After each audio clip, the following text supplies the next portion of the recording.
भक्तवांछा कल्पतरु भक्तवत्सल शरणागत वत्सल दीन बंधु दया सिंधु आनंद कंद चिन्मूर्ति नंद नंदन श्याम सुंदर वृषभानु नंदिनी श्री राधा रानी की महती कृपा करुणा से श्री गंगा जी के तट पर बैठ करके आप सब संतों की पावन सन्निधि में बैठ करके भगवत भागवत चर्चा करने का सौभाग्य हम सबको प्राप्त हो रहा है।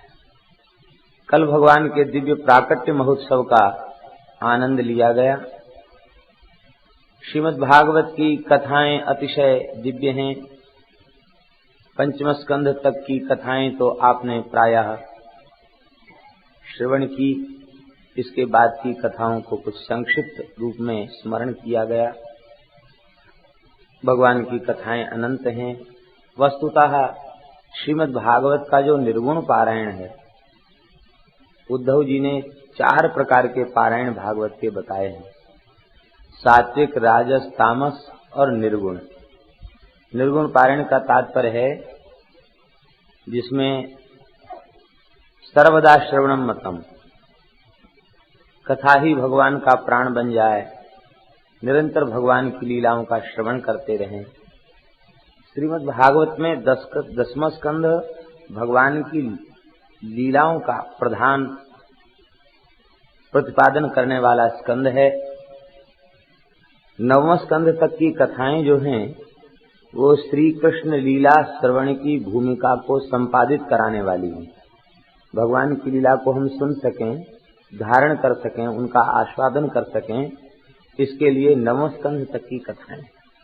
9वें स्कंद तक की कथाओं को सुनकर वैसा अंतःकरण प्राप्त होता है जो भगवान की लीलाओं के श्रवण के लिए आवश्यक। तो 9वें स्कंद तक कथा श्रवण करने के पश्चात 10वें स्कंद को स्वतंत्र ही श्रवण करना चाहिए, जिसमें कोई समय की बाधा न हो। वृंदावन में ऐसे पारायण होते, वहां तो प्रेमी हैं, वे कहते एक कोई स्कंद ही सुना है। पिताश्रम में केवल 10वें स्कंद की ही चर्चा हुई। मलुक जी में 10वें स्कंद की ही चर्चा हुई तो केवल गोपी गीत तक कथा पहुंच सकी। 4 घंटे, 5 घंटे, 6 घंटे का गोपी गीत तक पहुंच सका।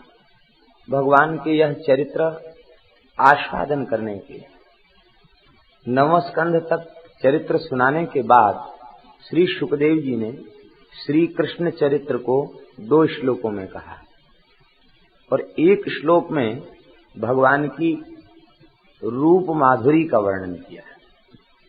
श्री शुकदेव जी रूप रसिक संत हैं, बड़े रसिक हैं रूप के। जहां कहीं रूप की चर्चा आती बस विह्वल होकर के रूप में ही डूब जाते हैं। इसलिए श्रीमद् भागवत में ध्यान बहुत सुंदर सुंदर है। अद्भुत रूप की निष्ठा श्री शुकदेव जी महाराज आप वर्णन करते हैं भगवान का रूप कैसा है। यस्याननम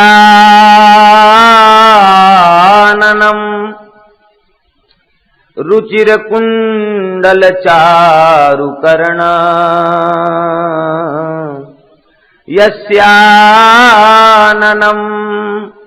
मकर कुंडल चारु कर्ण, भ्राजत कपोल सुभगम सविलास हासम, नित्योत्सवम न त्रिपुर दृशिभिः पिबन्त्यो,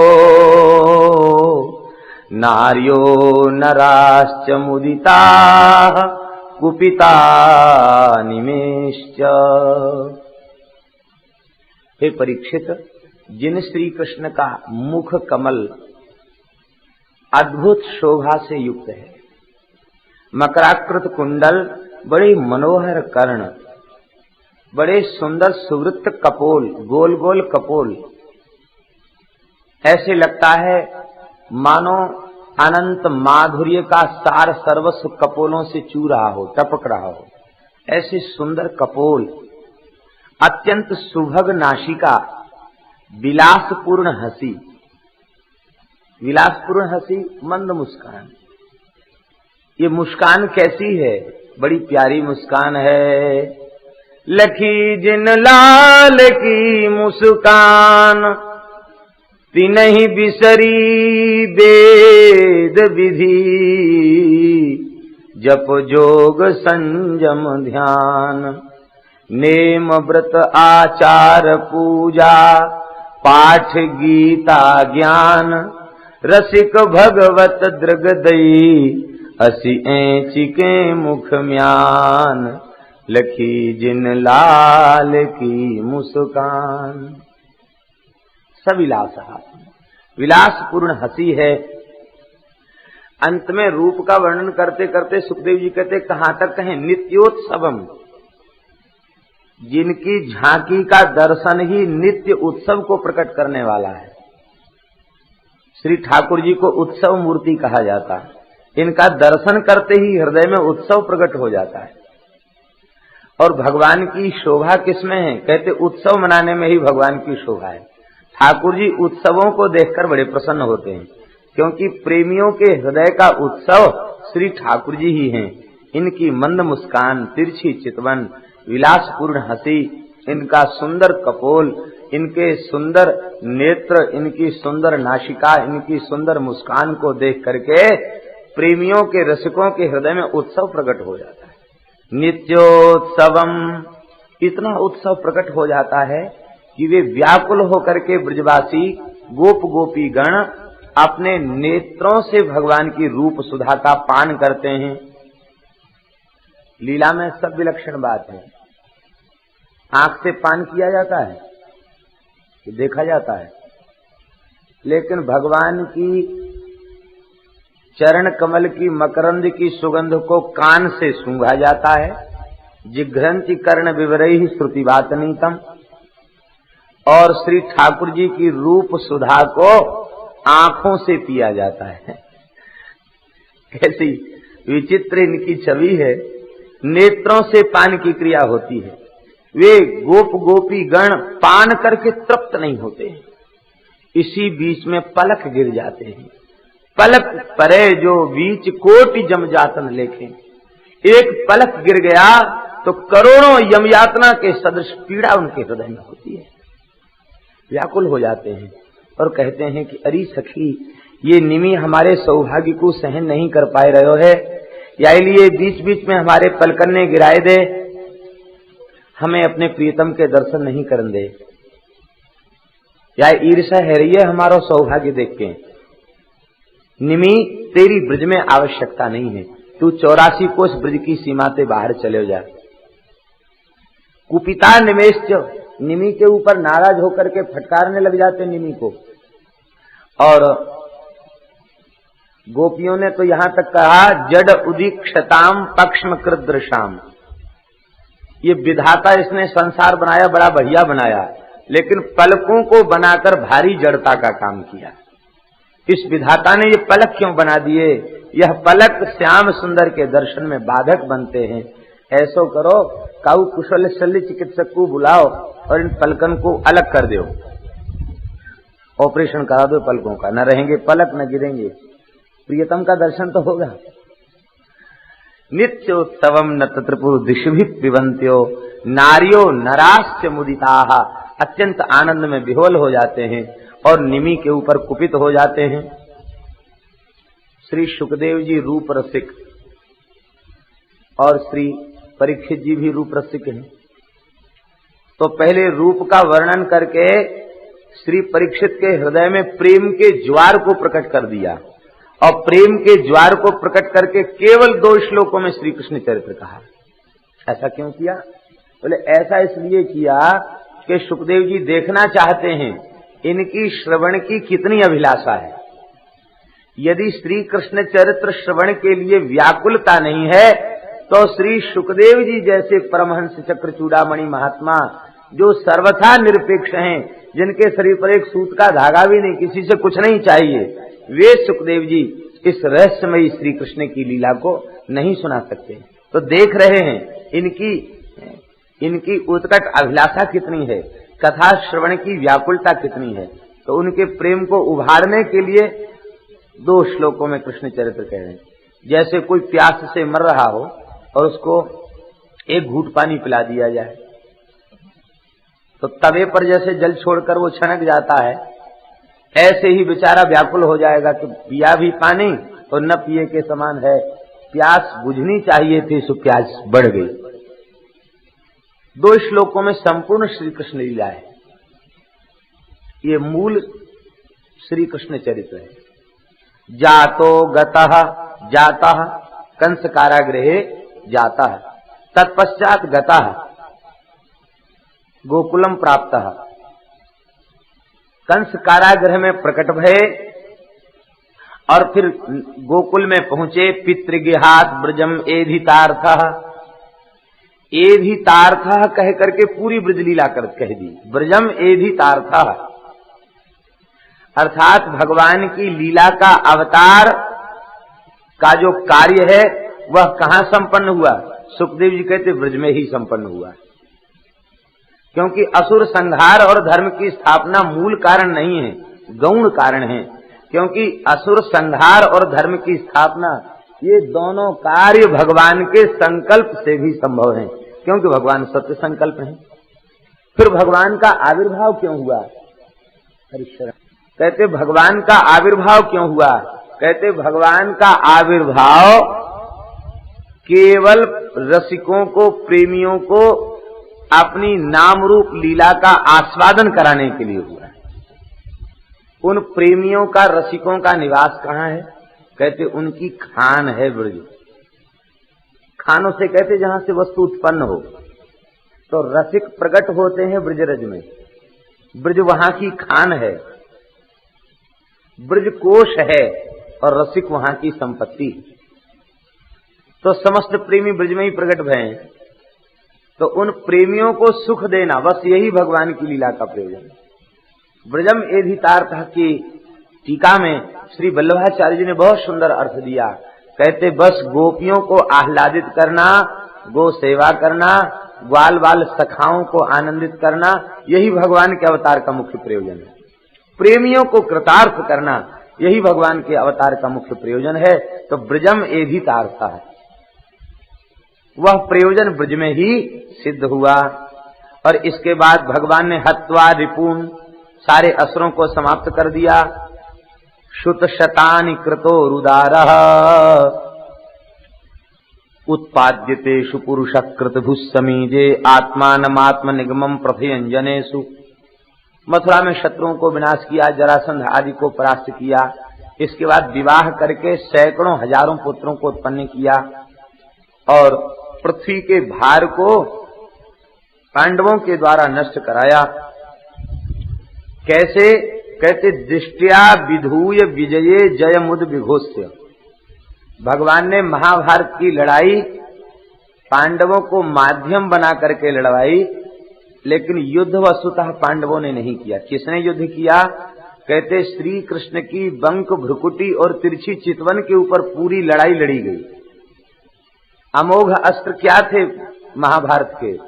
श्री कृष्ण की बंक भ्रुकुटी, तिरछी चितवन और मंद मुस्कान, इसी के ऊपर सारा युद्ध लड़ा गया। इतने बड़े बड़े वीर योद्धा जिनके बल के आगे देवता भी भयभीत हैं, और जब श्याम सुंदर सारथी बनकर बैठते हैं, मंद मंद मुस्कुराते हैं, तो वीर उनका युद्ध में मन तो लगता नहीं, वो मुख छवि को देखते व्याकुल हो जाते हैं। इसी बीच अर्जुन उनको समाप्त कर देते हैं। तो उनकी ओर से पराक्रम के प्रदर्शन का अवसर ही नहीं मिल पाता। सुखदेव जी कहते दृष्टिया विधूय, अपनी तिरछी चितवन से ही सबको उन्होंने परास्त कर दिया। जयम उद्विघोष्य, अपने भक्तों की विजय की घोषणा भगवान ने की। अक्षौहिणी सेनाओं को अपनी मंद मुस्कान, तिरछी चितवन से ही उन्होंने ध्वस्त कर दिया। और फिर इसके बाद स्वमगात स्वधाम, भगवान अपने धाम को चले गए। सबसे अमोघ अस्त्र है भगवान की मुस्कान, इससे बड़ा कोई अस्त्र नहीं है। श्री मीराबाई के चचेरे भाई थे श्री जयमल जी, राजस्थान के महान भक्त महाराजा जयमल। ये ठाकुर जी की 10 घड़ी तक आराधना करते थे। 10 घड़ी का मतलब कितना हुआ? 4 घंटा। 24 मिनट की एक घड़ी होती है, 4 घंटे। 4 घंटे भगवान की पूजा करते थे, और उस समय यदि कोई प्रवेश करे तो उसे मृत्युदंड हो। सेवा के समय कोई सामने आवे तो उसे मृत्युदंड हो। ये कठोर नियम इसलिए ले रखा था कि शांत होकर के पूजा करेंगे। इनका एक शत्रु भाई था, उसे पता चल गया, उसने सेना को इकट्ठा करके नगर को घेर लिया। सब लोग व्याकुल हो गए। राजमाता से कहा कि आप जाएं, क्योंकि माता अदंड होती है, कोई पुत्र उसका कानून मां के ऊपर नहीं होता, मां अदंड है। माता पहुंची तो सामने नहीं पहुंची, पीछे से ही कहा, बेटा सेना से नगर घिर गया है और तुम कुछ उपाय करो। आपने कुछ भी नहीं कहा और व्याकुल भी नहीं हुए, क्या होगा इसकी चिंता भी नहीं की। बस एक शब्द वाणी से निकला, करें हरि भली है, करें हरि भली है। ये श्री रघुनाथ जी के निष्ठावान सेवक थे। अब जब ठाकुर जी के लिए कह दिया करें हरि भली है, तो रघुनाथ जी तुरंत धनुष्बाण लेकर के पहुंच गए और राजा के शाही घोड़ा को महल के ऊपर से कुदा दिया और वो पूरे शत्रु पक्ष को परास्त कर दिया। मारा किसी को नहीं, सबको गिरा दिया बाण के प्रहार से, और उनका जो भाई था उसको भी युद्ध भूमि में गिरा दिया। इधर 10 घड़ी की सेवा पूर्ण करके, 4 घंटे की सेवा पूर्ण करके जयमल जी जैसे ही बाहर आए और अस्तबल में गए, घुड़साल में गए, तो अपने घोड़े को देखा तो झाग उगल रहा था घोड़ा, पसीने में सराबोर था। ठाकुर जी ने सवारी की थी और युद्ध किया था। तो देखो भगवान के भक्त की महिमा, भक्त के आश्रित पशु भी कृतार्थ हो जाते हैं। घोड़ा पशु ही तो है, उसने कौन सा भजन साधन किया, लेकिन घोड़े को भगवान की प्राप्ति हो गई। ये संत की महिमा, ये भक्त की महिमा। उस घोड़े पर बैठकर भगवान ने युद्ध किया। आपने पूछा कि इस घोड़ी की सवारी किसने की? महाराज नगर के द्वार तो बंद हैं, किसी ने सवारी नहीं की। आपने दूसरा घोड़ा लिया और नगर के द्वार को खोला, बाहर देखा तो सारी सेना मूर्छित पड़ी है। अपने भाई के पास गए कि तुम्हारी ये दशा किसने की? बस वो व्याकुल होकर बोला कि एक सांवला सिपाही, घुंघराले केस, मुस्कुरा मुस्कुरा करके, तिरछे देख देख करके बाण चला रहा था। बस उसके बाणों ने तो कम घायल किया है, लेकिन उसकी मुस्कान ने इतना घायल कर दिया है कि अब मैं व्याकुल हो रहा हूं। प्राण केवल इस आशा में अटके हैं कि एक बार वह मुस्कान देखने को फिर मिल जाए। आप समझ गए कि साक्षात श्री रघुनाथ जी ने युद्ध किया। आप उसके चरणों में गिर गए, भैया तुम बड़े भाग्यशाली हो, तुम्हें साक्षात भगवान का दर्शन हो गया। उसकी विमुखता दूर चली गई। कहने का तात्पर्य यह है कि भगवान की मंद मुस्कान ही अमोघ अस्त्र है। इस अमोघ अस्त्र से बड़े बड़े लोग परास्त हो जाते हैं। ऐसी भगवान की सुंदर मंद मुस्कान है। इस मुस्कान से ही, अपनी सुंदर प्रेम भरी चितवन से ही, और उन्होंने बड़ी बड़ी सेनाओं को परास्त कर दिया और विजये जयम उद्विघोष्य, महाभारत युद्ध में अपने भक्तों को विजय प्राप्त कराई। और अंतिम में उद्धव जी को परम तत्व का, अपने तत्व का, भागवत का उपदेश दे करके भगवान ने अपने धाम को प्रस्थान किया। राजन, यह श्री कृष्ण चरित्र है। अब तो परीक्षित जी की ऐसी दशा हो गई कि बस प्राण निकलने वाले हैं, व्याकुल हो गए। और इतने व्याकुल हो गए कि अब तक जो श्रद्धा पूर्वक सुना था लीला, उसका क्रम भी भूल गए। राजो वाचो कथितो वंश विस्तारो भवता सोम सूर्यो। आपने चंद्रवंश और सूर्यवंश का विस्तार पूर्वक वर्णन किया और अद्भुत चरित्र सुनाए, लेकिन जो श्री कृष्ण कथा सुनने के लिए हम अब तक सांस रोककर प्रतीक्षा कर रहे थे, उस कथा को ऐसे ही कह के आप आगे बढ़ गए। उत्तम कोटि के श्रोता हैं परीक्षित, और पहले सूर्यवंश का वर्णन है, इसके पश्चात चंद्रवंश का वर्णन है।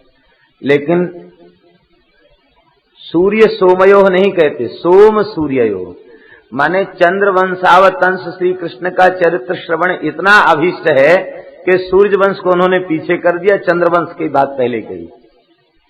तो चंद्रवंश अवतंस श्री कृष्ण के चरित्र को सुनने के लिए इतने व्याकुल हो रहे हैं कि वो लीला का क्रम भी उन्होंने उलट दिया। सोम सूर्यो। हे भगवान, आप कृपा करके भगवान के पवित्र चरित्र कहिए। भगवान के चरित्रों की महिमा कैसी है? श्री परीक्षित जी भगवान के चरित्रों की महिमा का एक श्लोक में वर्णन कर रहे हैं।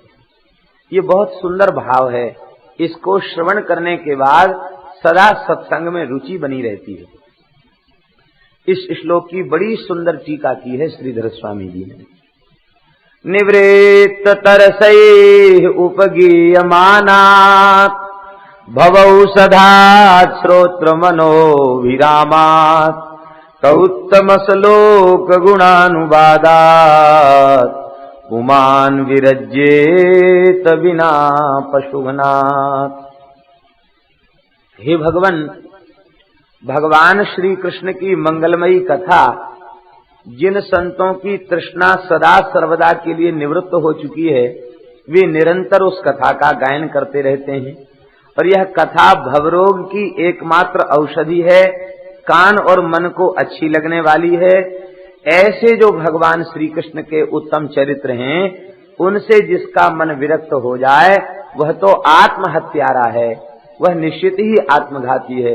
आत्मघाती का मन ही सत्संग से कथा से अलग हो जाएगा, अन्यथा नहीं। कथाओं में भी दो बातें हैं। यहां लीला श्रवण के लिए व्याकुल हैं परीक्षित जी, तो केवल कथा नहीं सुनना चाहते, लीला श्रवण करना चाहते हैं, और लीला श्रवण करके लीला में मन को लगाना चाहते हैं। कई बार कथा में सिद्धांत भाग इतना अधिक हो जाता है कि उससे साधकों को तो सुख मिलता है, लेकिन लीला का आस्वादन जो करते हैं उन्हें सुख नहीं मिलता। इसलिए अब वे लीला ही सुनना चाहते हैं। लीला सुनाइए भगवान की लीला। एक बहुत अच्छे प्रेमी भक्त, कथा हुई, बहुत अच्छी स्थिति है भजन में, भगवान की लीला चिंतन में। वृद्ध हैं, करीब करीब 90 वर्ष की आयु हो रही है। वृंदावन दास का कपलोपाख्यान का प्रकरण उनके कुटिया में केवल उन्हीं के श्रवण के लिए हुआ। तो शांत भाव से श्रवण करते रहे और हाथ जोड़कर एकदम गदगद होकर के बोले, ये सब जो आपने सुनाया है कपिल भगवान की वाणी, श्री ठाकुर जी की कृपा से, श्री जी की कृपा से, संतों की कृपा से ये बात हृदय में बैठ चुकी है, समझ चुके हैं। अब तो केवल लीला श्रवण के लिए चित्त व्याकुल रहता है। आप ये सुनाया, अब सब छोड़ दीजिए, केवल लीला सुनाइए। माने इतने विह्वल होकर के उन्होंने कही उस बात को, तो ये लगा कि वस्तुतः उनका चित्त लीला श्रवण के लिए कितना व्याकुल हो रहा है। करह में कथा हो रही थी, श्री स्वामी अखंडानंद सरस्वती जी महाराज, कुड़िया बाबा और श्री हरि बाबा, ये दोनों कथा श्रवण के लिए बैठे थे दूर। कथा हो गई तो उड़िया बाबा आए और आकर के, उनसे बड़ा वेदांती और कौन होगा, बहुत बड़े ज्ञानी थे, लेकिन दसम स्कंध के लीला के किसी प्रकरण में अखंडानंद जी महाराज वेदांत चर्चा करने लगे। हो रही थी लीला का प्रकरण। बाद में जब उड़िया बाबा के निकट पहुंचे तो बाबा बोले, वैसे स्वामी जी कहते थे, आज बोले पंडित जी कुछ हमारे लिए भी कह दिया करो कथा में। भगवान हम समझे नहीं। कहते वेदांत की बात हमारे लायक नहीं है, वो तो एकांतिक सत्संग में हम बोलते जरूर हैं, हमारे लायक तो केवल लीला की बात है, कुछ हमारे लिए भी कह दिया करो। आपने बनी बनाई खीर में रामरस डाल दिया, लीला चल रही थी, दर्शन की बात करने लग गए, तो कहते खीर बनाकर चीनी डालना भूल गए आप, उसमें रामरस डाल दिया, नमक डाल दिया, तो कृपया नमक मत डाला करें, हमको तो लीला सुनाना। भगवान की लीलाओं में स्वाद जिन्हें मिल गया है, फिर वे भगवान की लीला का ही वर्णन करते हैं। वस्तुतः लीलाओं के श्रवण से मन का जैसा निरोध होता है, वैसा निरोध अन्य किसी साधन से संभव नहीं है। इसलिए भगवान की पवित्र लीलाओं में ही अपने चित्त को लगाना चाहिए। ये भगवान की लीलाएं कैसी हैं? कहते जिनकी तृष्णा निवृत्त हो चुकी है वे निरंतर गाते रहते हैं। तृष्णा निवृत्त किनकी होती है? जो जीवन मुक्त महापुरुष होते हैं। सुखदेव की कोटि के महात्मा निरंतर लीलाओं का गायन करते रहते हैं, और मुमुक्षुओं के लिए एकमात्र औषधि है, भवरोग की औषधि है। और विषयी पुरुषों के भी कान और मन को कथा अच्छी लगती है, भगवान की लीला अच्छी लगती है। सिद्धांत की चर्चा विषयी पुरुष को अच्छी नहीं लगेगी, लेकिन लीला सुनाने लग जाओ तो विषयी पुरुष को भी इसमें स्वाद आने लग जाएगा। ये लीला की महिमा है। तीन ही कोटि के जीव होते हैं, चौथी कोटि का कोई जीव नहीं। एक तो विषयी, दूसरे मुमुक्षु और तीसरे मुक्त। चौथी कोटि जीवों की नहीं। तो विषयी पुरुषों का विषय भी कथा बन जाती है, क्योंकि उनके कान और मन को अच्छी लगती है।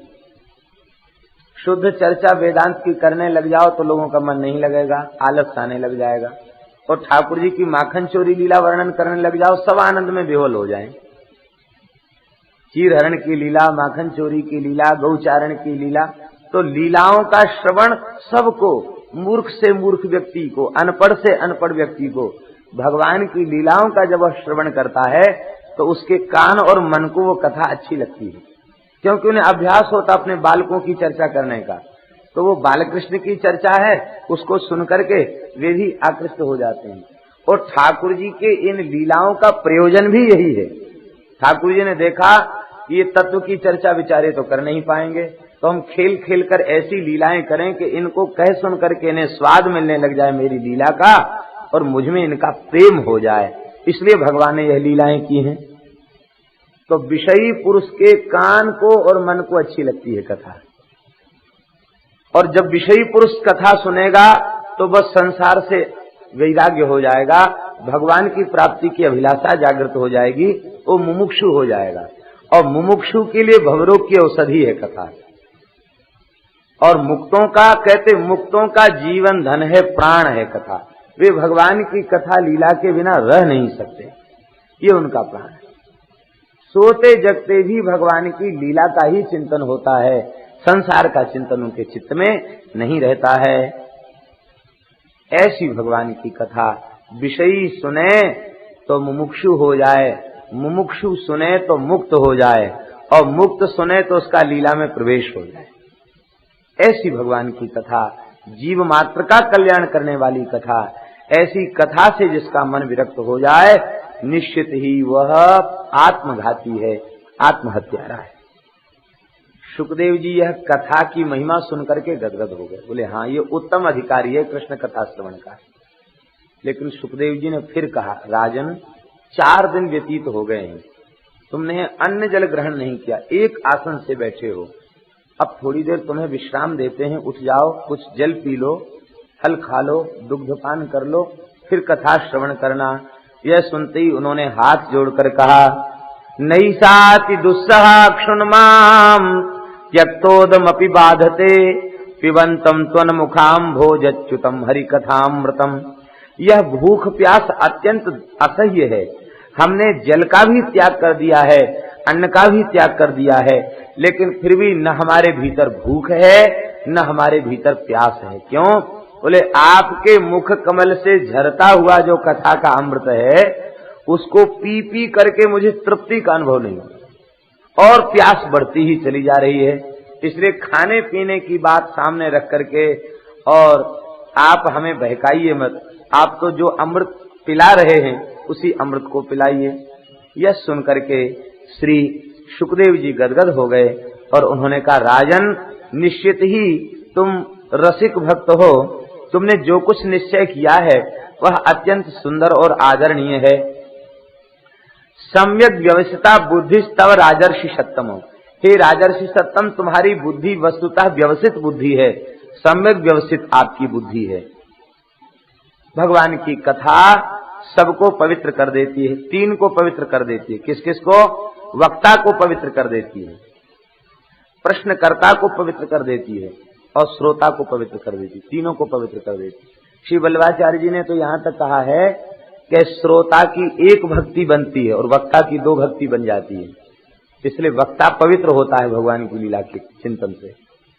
श्रोता की 1 भक्ति है श्रवण भक्ति, और वक्ता की 2 भक्ति है, कीर्तन भक्ति और श्रवण भक्ति।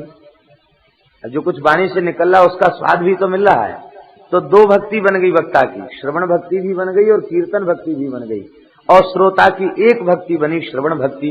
इसलिए वल्लभाचार्य जी कहते हैं कि भगवान की लीलाओं का निरंतर वर्णन करना चाहिए। 2-2 भक्ति एक साथ बन जाती है। संकीर्तन करने में भी 2 भक्ति बन जाती है एक साथ, एक तो कीर्तन भक्ति और एक श्रवण भक्ति। नाम का उच्चारण करके उसका श्रवण भी हो रहा है तो श्रवण भक्ति। ये दो प्रकार की भक्ति भगवान नाम संकीर्तन में, भगवान की कथा के संकीर्तन में बन जाती हैं। जैसे श्री गंगा जी और भगवान शालिग्राम का चरणामृत सबको पवित्र करता है, ऐसे ही भगवान की कथा सबको पवित्र करने वाली है। प्रसन्न होकर के श्री सुखदेव जी ने भगवान के अवतार का चरित्र सुनाया, जो अवतार का चरित्र आप लोग प्रेम पूर्वक श्रवण कर चुके हैं। भगवान का जो नंद ब्रज में आविर्भाव है वह बड़ा अद्भुत है। श्री जीव गोस्वामी पाद ने अपनी श्री क्रमसंदर्भ नाम की भागवत जी की टीका में कई प्रमाण देकर के यह सिद्ध किया है कि भगवान के दो अवतार हुए हैं। एक कंस कारागृह में अवतार हुआ है और दूसरा अवतार श्री यशोदा के गर्भ से हुआ है। और विष्णु यामल में तो स्पष्ट प्रमाण है, मिथुनम समपद्यत, विष्णु यामल में है मिथुनम समपद्यत, एक मुहूर्त में एक समय में दो लाला प्रकट भये, एक लाला वसुदेव ग्रह में और एक लाला नंद ग्रह में, दो लाला प्रकट भये। और इसके बाद जब वसुदेव अपने लाला को लेके आए तो दोनों लाला एक रूप हो गए। वसुदेव जी को नहीं दिखाई पड़ा दूसरा लाला, उन्होंने तो अपना लाला रखा और उनका लाला नंद लाल में लीन हो गया, विलीन हो गया। अलग कब हुए? बोले जब अक्रूर जी लेने आए तो अक्रूर घाट पर वृंदावन की आखिरी सीमा है। अक्रूर घाट पर ही भगवान ने चतुर्भुज रूप में दर्शन दिया, मानो चतुर्भुज रूप से मथुरा में प्रकट भये थे, अब चतुर्भुज रूप से ही मथुरा जा रहे हैं। और मथुरा लीला में भी भगवान चतुर्भुज हैं और द्वारिका लीला में भी भगवान चतुर्भुज हैं और ब्रज लीला में भगवान मुरली मनोहर द्विभुज। आप लोग कहेंगे इस भेद की क्या आवश्यकता पड़ गई? देखो, भेद की आवश्यकता की बात नहीं है, ये रस की बात है। भगवान के चतुर्भुज स्वरूप में ऐश्वर्य की प्रधानता है और द्विभुज स्वरूप में माधुरी की प्रधानता है। जिस स्वरूप में ऐश्वर्य की प्रधानता है उस स्वरूप से संकोच रहित व्यवहार नहीं किया जा सकता। अरे गीता में स्पष्ट देख लो, भगवान ने अपना विराट ऐश्वर्य में स्वरूप दिखाया तो अर्जुन बोले कि बस अब तक ग्लानि नहीं हो रही थी, और जब ऐश्वर्य का स्वरूप देखे तो बोले भगवान हमने आपसे बिना किसी संकोच के व्यवहार किया। विहार सय्यासन भोजनेषु, भोजन के समय, विहार के समय, सैया के समय हमने आपसे बिना किसी संकोच का व्यवहार किया, आप हमारे अपराध को क्षमा करें।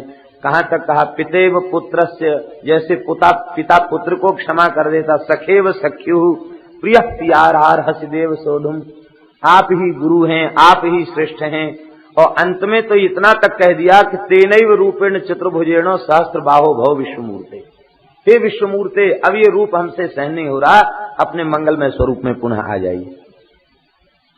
तो वह चतुर्भुज स्वरूप ऐश्वर्य प्रधान है, वह ब्रजवासी बिना किसी संकोच के प्रेम कर सकें ये संभव नहीं है चतुर्भुज स्वरूप में, इसलिए द्विभुज और द्विभुज स्वरूप से वृंदावन में प्रकट होते हैं और वृंदावन से बाहर जाते नहीं हैं।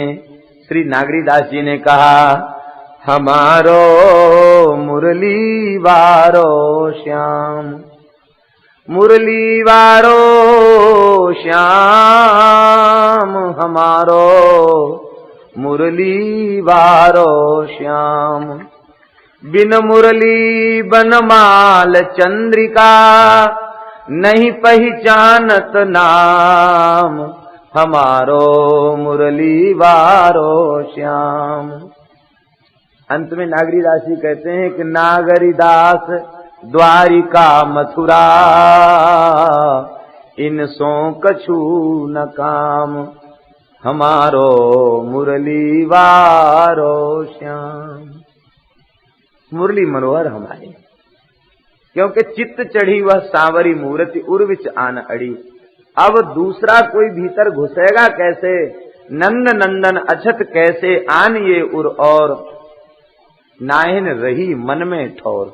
अब दूसरे को घुसने की जगह यहाँ है नहीं, यही त्रिभंग ललित होकर के चित्त में चढ़े भये हैं, चित्त में विराज रहे हैं। ऐसी अद्भुत इनकी लीला है। तो भगवान यद्यपि चतुर्भुज और द्विभुज में हम भेद नहीं कर रहे हैं, एक ही भगवान है, 10-5 परमात्मा नहीं हो सकते हैं, परमात्मा एक ही है, लेकिन वे रसिकों को सुख देने के लिए ऐश्वर्य को दूर धर देते हैं, फिर रसिकों से प्रेम करते हैं। चतुर्भुज स्वरूप को कोई घोड़ा नहीं बना सकता। एक ठाकुर जी घोड़ा बन जाते हैं, किसी की हिम्मत है चतुर्भुज स्वरूप को घोड़ा बनाने की? ठाकुर जी को ब्रजवासी घोड़ा बना देते हैं, ऊपर चढ़ जाते हैं। कन्हैया देख, तेरे पास 4-6 गैया ज्यादा है, हमारे पास 4-6 गैया कम है। खेलन में को काको गुसैया खेल है रहे हो, कौन बड़ो कौन छोटो, मुंह पे दाव होतो तो तू मोई घोड़ा बनामतो के नहीं? कमे तो जरूर बनामतो। तो अब तो पे दाव है, मैं घोड़ा तो क्यों नहीं बनाऊंगा, चल सारे घोड़ा बन, नहीं तो हमारी तुम्हारी कुट्टी। अपने संग गैया चराए हुए नहीं जावेंगे। वो बरबस भगवान के कंधे पे बैठ जाते, भगवान पिद्दी चढ़ा के चलते हैं, पीठ पर बिठा करके चलते हैं। तो ऐसी लीला चतुर्भुज स्वरूप के साथ संभव नहीं है, ये तो द्विभुज स्वरूप के साथ ही इस मंगलमयी लीला का आस्वादन करते हैं। इसलिए नंदोत्सव के प्रारंभ में सुखदेव जी करें नंदस्त्वात्मज उत्पन्ने। इस आत्मज शब्द के ऊपर श्री जीव गोस्वामी जी महाराज ने कहा आत्मज उत्पन्न, कहीं से आया नहीं है, आत्मज उत्पन्न हुआ है। नंदस्तु आत्मज, तू अव्यय है, अन्य की व्यावृत्ति के लिए है, अर्थात वो लाया गया बालक नहीं है, नंद ग्रह में प्रकट बालक है। भगवान नंद नंदन के रूप में प्रकट भय हैं। ए पुरुषोत्तम उठो, उधर चल, बहुत उत्पाद करता बैठकर। श्री वृंदावन बिहारी लाल की। एक बार बाबा श्री यमुना जी स्नान करके चले आए। ब्रजवासी ब्राह्मण सब अपने द्वार पे बैठे। बाबा ने ब्राह्मणों को देखकर प्रणाम किया। ब्राह्मण बोले पुत्रवान भवो। बाबा ठिठक गए, बोले भैया ब्रजवासियों ब्राह्मणों, आप सबन ने आशीर्वाद सोच विचार के नहीं दिए। अब पुत्र हैवे की अवस्था है क्या? पुत्रवान हैवे को आशीर्वाद दिए, ये आशीर्वाद सफल है सकेगा? यह सुनकर ब्राह्मण बोले कि देखो बाबा, जो आशीर्वाद सोच समझ के दियो जाए वाके पूर्ण हैवे में संदेह हुए, और जो अपने आप आत्मा से निकले वो आशीर्वाद तो गोपाल जी को होए। हमारे भीतर बैठे हुए ठाकुर जी कह रहे हैं कि तेरे घर में एक सुंदर सो लाला होएगो, क्योंकि सब ब्राह्मणों के मुख से एक साथ निकला पुत्रवान भव। इसका मतलब सबके भीतर बैठ के ठाकुर जी बोल रहे हैं। बाबा प्रणाम करके चले गए हैं और ब्रजवासी ब्राह्मण सब शांडिल्य महर्षि के पास गए। ये नंद बाबा के पुरोहित जी हैं। बोले पुरोहित जी आशीर्वाद तो हमने दे दिया, अब कोई अनुष्ठान बता दो, भगवान पुकार सुन के आ जाएं। नंद बाबा को बुलाया गया। श्री यमुना के तट पर विशाल यज्ञशाला का निर्माण हुआ और 18 करोड़ अष्टादशाक्षर गोपाल मंत्र से आहुतियां दी गईं। जब पूर्णाहुति हुई तो आकाश से एक दिव्य तेज प्रकट हुआ। उस तेज का दर्शन करके सबकी दृष्टि चकाचौंध से भर गई। जैसे जैसे तेज निकट आता है शीतल होता चला जाता है, और जैसे ही निकट आया उस तेज में नीलमणि का दर्शन हुआ। नीलमणि, उज्जवल नीलमणि श्री कृष्ण बंसी हाथ में लिए हुए हैं, बाल छवि है, छम छम करके नाच रहे हैं उस तेज मंडल में।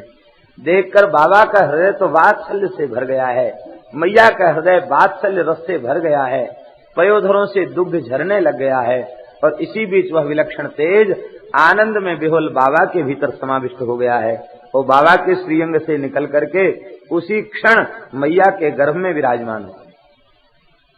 वृंदावन के श्री गौड़ीय रसिकों ने बड़ी सुंदर सुंदर लीलाओं का वर्णन किया है।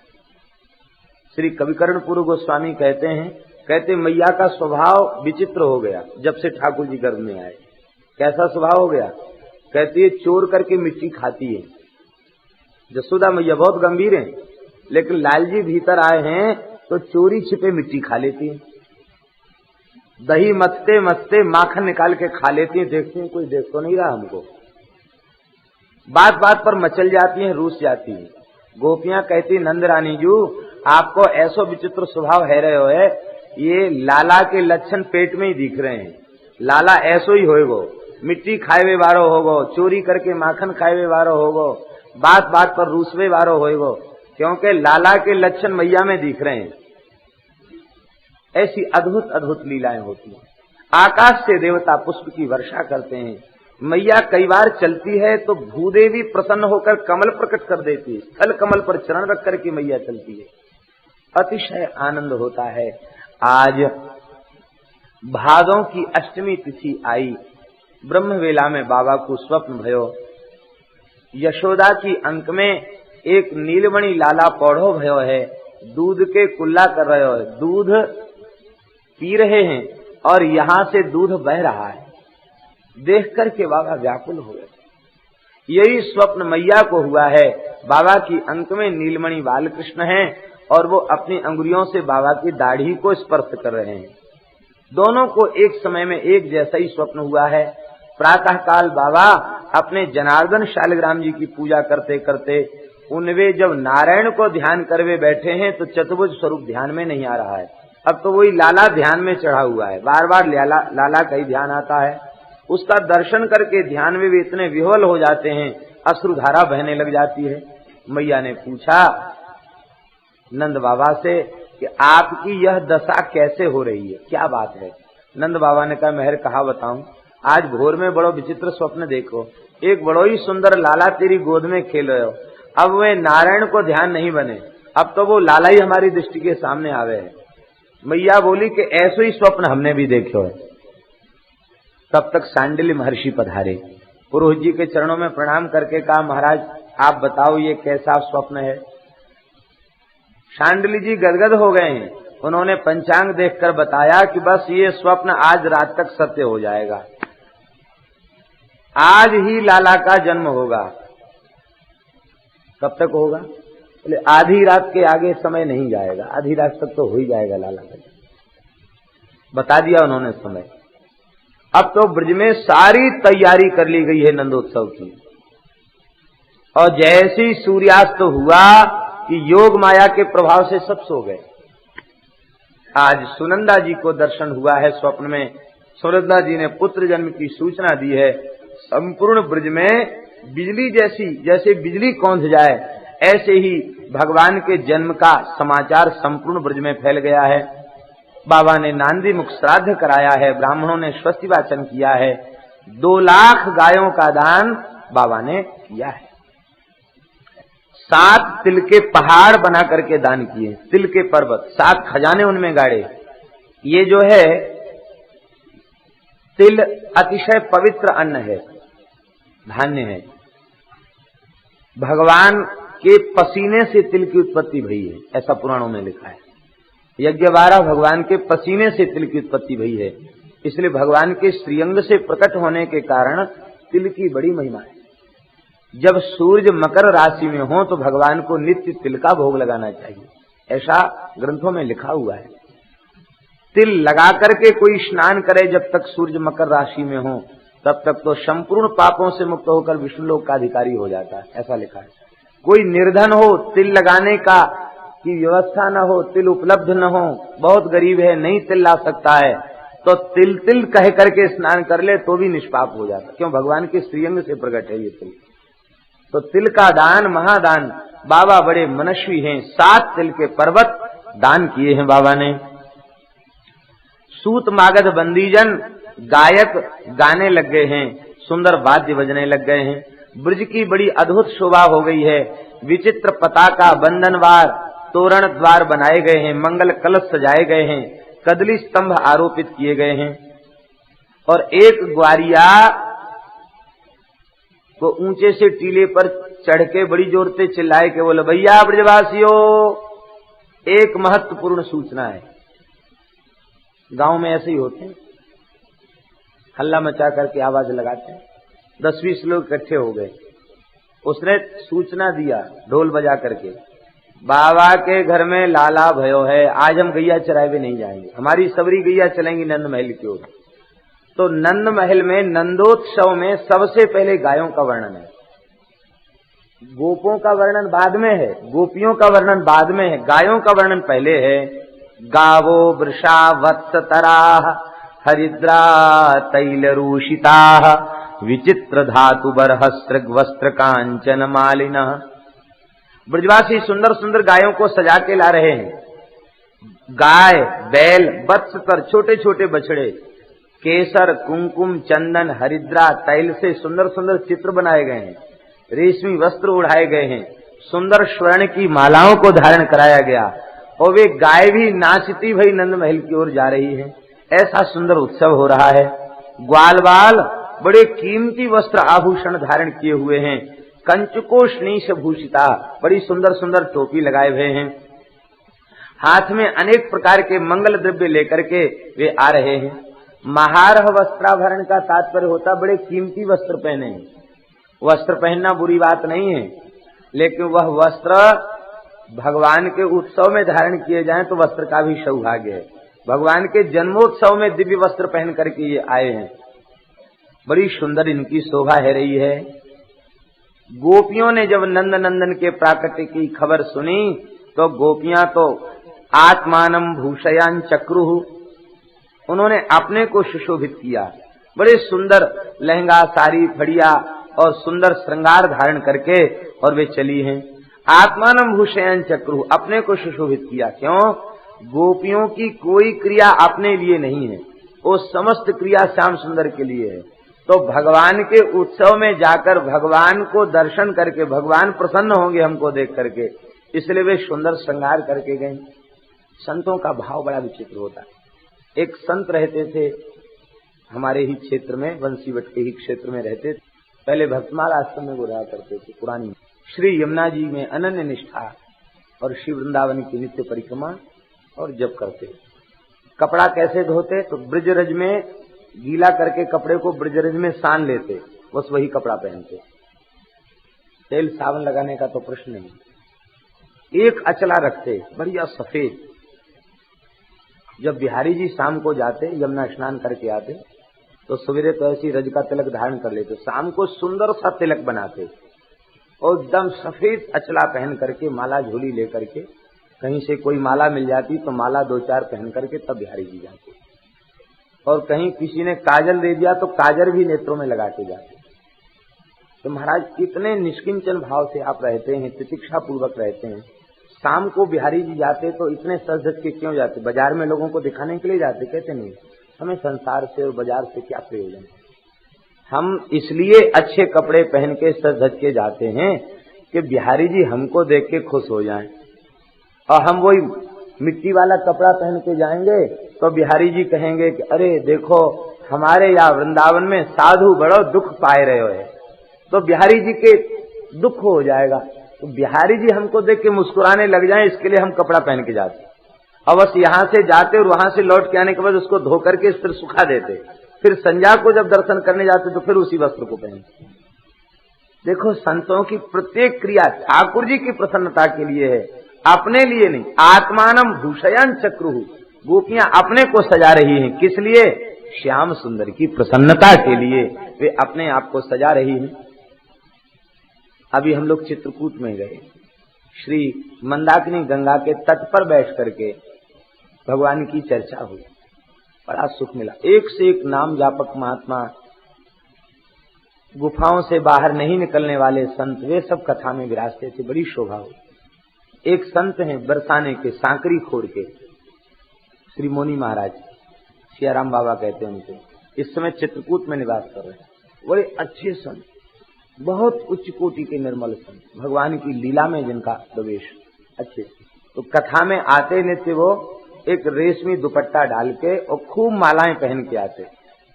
हमसे बोले, सरकार हम जब ऐसे चलते हैं ना, किशोरी जी बहुत प्रसन्न होती है, सरकार बहुत प्रसन्न होते हैं, इसलिए माला 100 भी पहना दो तो उतारेंगे नहीं। कहते इनको देख करके सरकार बड़े प्रसन्न होते हैं। और वैसे कुटिया में जाओ तो अत्यंत सारा, माने उन संतों की प्रत्येक क्रिया भगवान की प्रसन्नता के लिए होती है।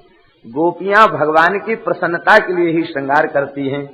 और जब वहां पहुंच रही हैं, उसमें गोपियों की कैसी शोभा हो रही है, ध्यान करें, बड़ी अद्भुत झांकी है गोपियों की।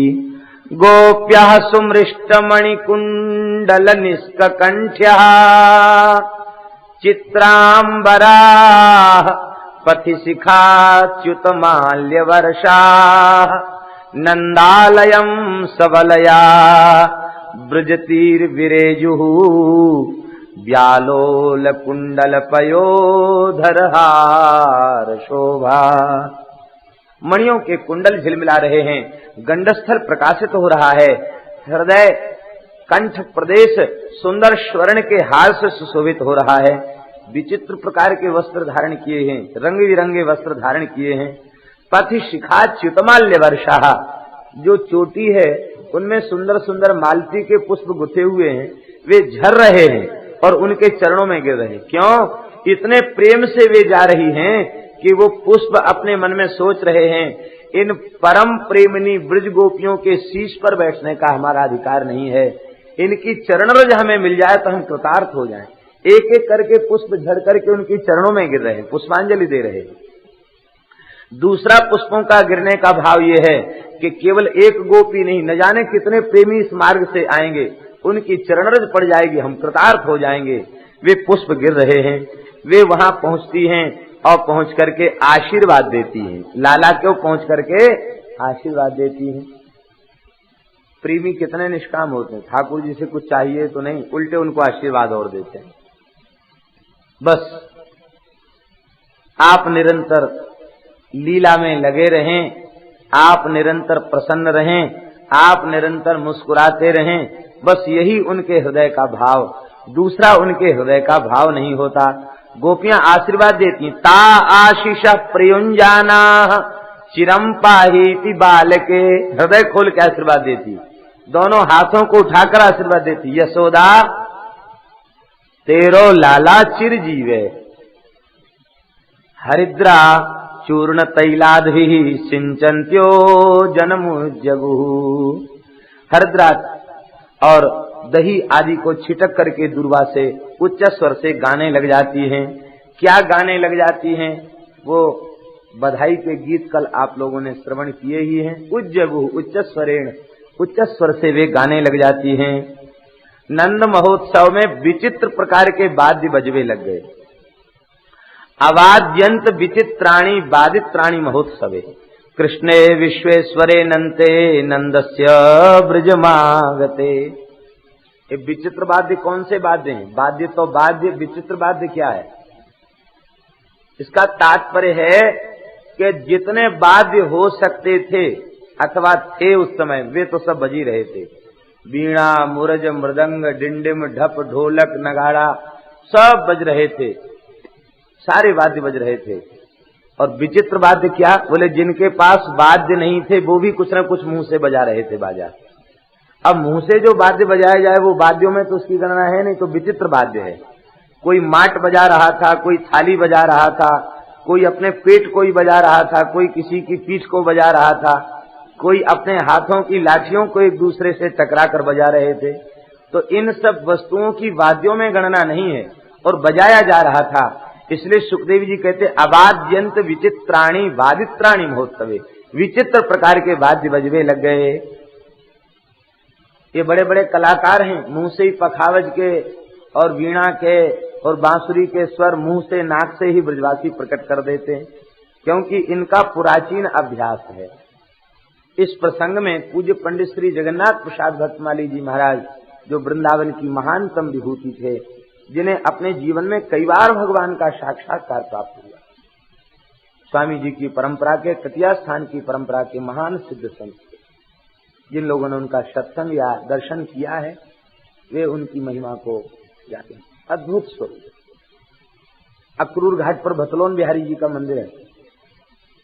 ठाकुर जी का नाम है लड्डू गोपाल, उन्हें रोज लड्डू भोग लगता है। जंगल का मंदिर, पुजारी निष्किंचन, लड्डू बीत गए बेचारे, क्या भोग लगाने, बतासा का भोग लगाने लगे। तो भतलोन के ठाकुर जी पंडित जी के यहाँ एताल वाली कुंज में 5-7 वर्ष का बालक, घुंघरा लेके, सुंदर पोशाक, उन्होंने समझा कि कोई रासलीला के स्वरूप आए, कोई रास बिहारी आए, रास बिहारी स्वरूप आए। आके बैठे, झाल बजा के कीर्तन किया, राधे राधे राधे राधे कीर्तन किया। तो लाला तू कहाँ से आयो है? बोले बाबा भतरोड़ से आयो हूँ। कहा नाम है? लड्डू गोपाल। तो लड्डू खावे गो? हाँ बाबा बहुत दिनान से लड्डू नहीं मिले, खाए वे। लड्डू खावे गो? हाँ। तो भीतर देखा तो उनके यहाँ भी लड्डू नहीं था, पेड़ा थे। तो हंसकर पंडित जी बोले, ऐसो है, अब तक तो तू लड्डू गोपाल, आए मेरी गोद में बैठ के पेड़ा खा ले, पेड़ा गोपाल बन जा। ठाकुर जी मुस्कुरा गए, बैठ के पेड़ा खाए और फिर ठाकुर जी चले गए। अब चले गए तो विह्वलता बड़ी, कहाँ गए? तो खोजते खोजते भतरोड़ मंदिर पहुंचे। वहां पूछा अक्रूर वाले गांव में कि यहाँ कोई लड्डू गोपाल नाम का बालक है? कहा इस गांव में लड्डू गोपाल नाम का कोई बालक नहीं। मंदिर में गए तो पुजारी जी ने कहा लड्डू गोपाल तो हमारे ठाकुर जी का नाम है, बहुत दिनों से लड्डू का भोग नहीं लगा। पंडित जी विह्वल हो गए, बोले कहते थे बहुत दिनांत से लड्डू नहीं मिले, खाए हुए लड्डू खाए जाए आपके साथ। लड्डू हमारे यहाँ भी नहीं था, उनके चलो लड्डू गोपाल, अब पेड़ा गोपाल बन जाओ, पेड़ा पाली। ऐसे संत थे पंडित जी महाराज भक्तमाली। तो भक्तमाली जी महाराज एक दोहा कहा करते थे, कहते थे भैया ये सब ब्रजवासी है ना, इनको प्राचीन अभ्यास है मुंह से वाद्य बजाने का। कब का? कहते रामावतार का। ये सब बंदर भालू राम जी के सेना में मुंह से ही बाजा बजाते थे। रावण की सेना के लोग तो बाजा बजाते, और बंदर भालू मुख ही निशान बजावही भेरी। तुलसीदास जी ने लिखा मुख ही निशान, मुंह से ही नगाड़ा बजाते, मुंह से भेरी बजाते, मुंह से सहनाई बजाते, सारे वाद्य वो बानर मुंह से ही बजाते थे। तो पंडित जी इस प्रकरण में एक दोहा कहा करते थे, बोले त्रेता में बानर भय, द्वापर में भय ग्वाल, कलयुग में साधु भय, तिलक छाप अरुमाल। पंडित जी कहते थे त्रेता में बानर बन के आ गए, द्वापर में ग्वाल बाल बन के आ गए, तो पुराना अभ्यास है बाजा बजाने का मुंह से, इसलिए नंदोत्सव में अपनी पूरी विद्या का उपयोग कर रहे हैं। और कलयुग में वे ही भगवान के नित्य सखा संतों के रूप में आ गए, तिलक छाप अरुमाल, कलयुग में साधु भय, तिलक छाप अरुमाल। ये दोहा कह के पंडित जी कहते थे ये सब जितने महात्मा दिख रहे हैं ये सब ठाकुर जी के ही हैं, ये तो केवल हम लोगों को भजन सिखाने के लिए आए हैं, इनको किसी साधन की आवश्यकता नहीं। ऐसी श्रद्धा उनकी संतों के प्रति। वे सब विचित्र प्रकार के वाद्य बजवे लग गए। ग्वाल वाल परस्पर दूध दही एक दूसरे के ऊपर उछालने लग गए। दधि क्षीर घृतांबु भी, हमारे ब्रज में दधि कांदो महोत्सव शुरू होता है, तो उसमें परंपरा है। क्या परंपरा है? बोले नंदोत्सव कब प्रारंभ होगा? नंद महोत्सव कब प्रारंभ होगा? जब वृषभान जी भेंट लेके आएंगे तब शुरू होगा। तो कीर्ति मैया केसर कस्तूरी पड़ा हुआ सुंदर दधी उसका माट रख के आती है, मंगल कलश रख के आती है, और वो उस दधी के माट को रख करके आंगन में नृत्य करती हैं। कीर्ति मैया नंद नंदन के उत्सव में आई है, कीर्ति मैया नृत्य करती हैं, और नृत्य करते करते नंद बाबा के सखा इशारा करते हैं कि बस मुहूर्त आ गया, उत्सव प्रारंभ हो। तो बाबा अपनी लकुट से कीर्ति मैया के ऊपर जो माट है ना उसको फोड़ देते हैं, कीर्ति मैया का स्नान हो जाता है दही से। बस फिर तो दही दूध की बौछार पड़ने लग जाती है। श्री वृषभान बाबा, श्री नंद बाबा उन्मत्त होकर के नाचने लग जाते हैं।